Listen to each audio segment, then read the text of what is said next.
Well, Mr. Speaker, it was a long and arduous journey, but the Liberals are starting to finally reveal the truth about their carbon tax. Yesterday was the Environment Minister and her Parliamentary Secretary who both admitted that the new Liberal carbon tax will kill jobs and make Canada less competitive. They said that it was bad for business. They admitted that that was the rationale for exempting large industrial emitters. So, will the Prime Minister recognize that it will also affect jobs in small and medium-sized businesses and give those companies the exact same break? Right Honourable Prime Minister. Mr. Speaker, climate change is real.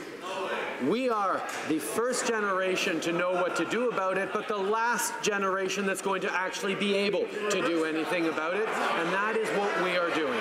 We have put forward a comprehensive plan to fight climate change, to work with provinces who are willing to do so right across the country, and make sure that we're putting a price on pollution. That is something that Canadians expect. The Conservatives don't have a plan to fight climate change, aren't even sure that climate change is real, and don't know how to meet their targets. Honourable Leader of the Opposition. Well, Mr. Speaker, this Prime Minister was on TV in Quebec where he said that nothing Canada could do would have an impact on climate change. So he put forward a plan that will have no impact on climate change, Mr. Speaker, because he's given Canada's largest emitters a special deal. He recognizes that people who work in those companies will have their jobs threatened if they are forced to pay the full price of the carbon tax. So, simple question, for all those employees that work in small and medium-sized businesses, will they get the same deal? The Right Honourable Prime Minister.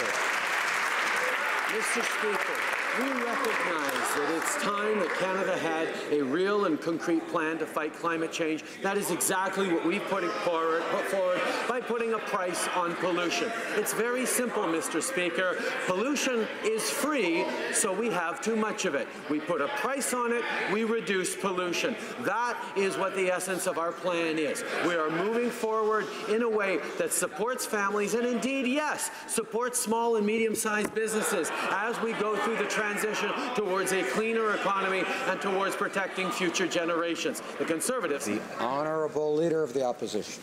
Mr. Speaker, it's the Prime Minister's own plan that makes that pollution free. He's given massive exemptions to big businesses that can afford well-paid government lobbyists, but small and medium-sized businesses who don't have that ability are left bearing the full brunt.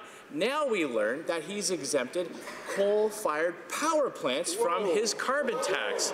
So, why is this Prime Minister making pollution free and taxing individual Canadians and families? The Right Honourable Prime Minister. Mr. Speaker, I thank the member opposite for his question. It gives me an opportunity to highlight that we put a plan in place to phase out coal by 2030. Meanwhile, Stephen Harper's plan, which is the closest they have to an actual plan because they haven't put forward any plan, Stephen Harper's plan would have phased out coal by the 2060s, which is completely irresponsible. But what's even more irresponsible is the party opposite has no plan to phase out coal or act on climate change at all. They have no plan to do anything to tackle it as a challenge facing our kids, to make our air cleaner for kids and grandkids. We are acting while they are... The Honourable Order.